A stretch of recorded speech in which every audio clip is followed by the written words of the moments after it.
Start. अस्सलाम वालेकुम नाजरीन, कैसा लगा आपको बाबर आजम का बैटिंग कोच?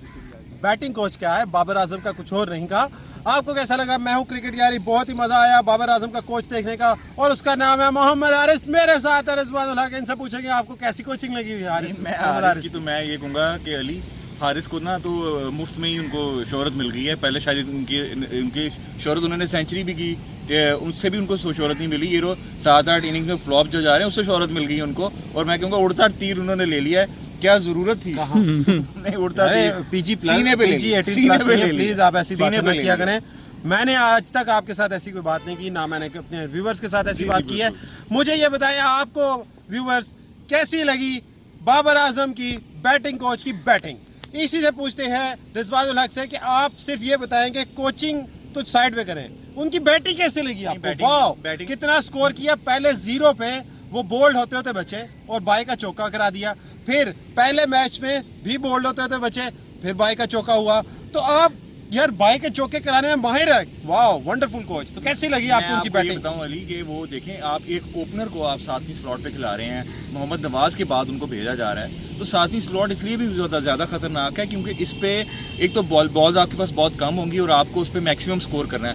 2-3-4 छक्के मारने हैं। अगर आप 20-21 भी करते हैं ना तो इट्स एक्सेप्टेबल। उसकी मिसाल मैं ये देता हूँ कि मोहम्मद आसिफ अली थे और इसके अलावा इफ्तिखार थे। आपने देखा कैरियर स्पैन उनका छोटा था, इसलिए कि वो 7वें नंबर पे खेलते थे। एक्सपेक्ट किया जाता था एंड पर आएंगे, मारेंगे, फिनिश करेंगे। और यहाँ पे हालत ये है कि हारिस जो है उनकी अब टीम में जगह भी मुश्किल हो गई है। ऊपर से उन्होंने बाबर से ले लिया पंगा और बाबर को समझाने लग गए कि भाई तुम स्ट्राइक रेट इंप्रूव करो ना। स्ट्राइक रेट तो छोड़ें अपने, तो स्कोर भी गए उनके। वैसे ये आपने बड़ी बात की है कि 7वें नंबर पे आ रहे हैं। सिर्फ 2-3 मैचेस हुए हैं 7वें नंबर पे आते हुए, लेकिन लास्ट 12 इनिंग्स में मैं देखूं तो उनके 100 के बाद एक डबल फिगर है जिसमें वो 1 डाउन भी आए हैं, 2 डाउन भी आए हैं, एक में ओपनिंग भी की है। तो कैसे मैं कह सकता हूँ कि 7वें नंबर पे ही आ रहे हैं? अगर आप 7वें नंबर पे आ रहे हैं तो आप खेलना ही सीख लें यार। हारिस रऊफ से खेलना सीखे। असल मसला ये हुआ है, मोहम्मद हारिस की किस्मत चली। हारिस रऊफ है जिसने 34 स्कोर किया, highest ever in T20 world cup और सारे इंटरनेशनल सारी हिस्ट्री में।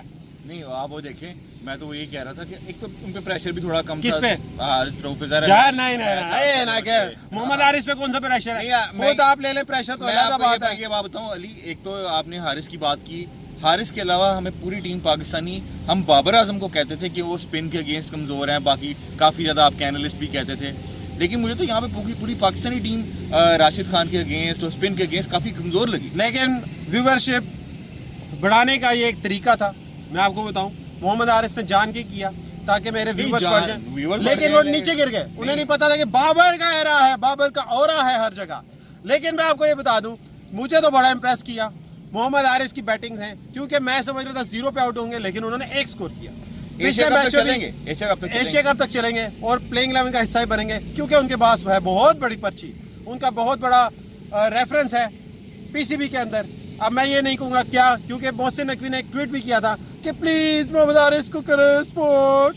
तो मैं आपको ये बता दूं कि मुझे बहुत इंप्रेस किया। मैं उन्हें अंडा लेते हुए देख रहा था, सब पे उन्होंने 1-2 स्कोर किए हैं। तो वेरी इंप्रेसिव मोहम्मद हारिस साहब, कीप इट अप। आप बहुत अच्छे बाबर आजम के कोच हैं। अल्लाह ऐसा कोच किसी को भी ना दे। अल्लाह हाफिज़।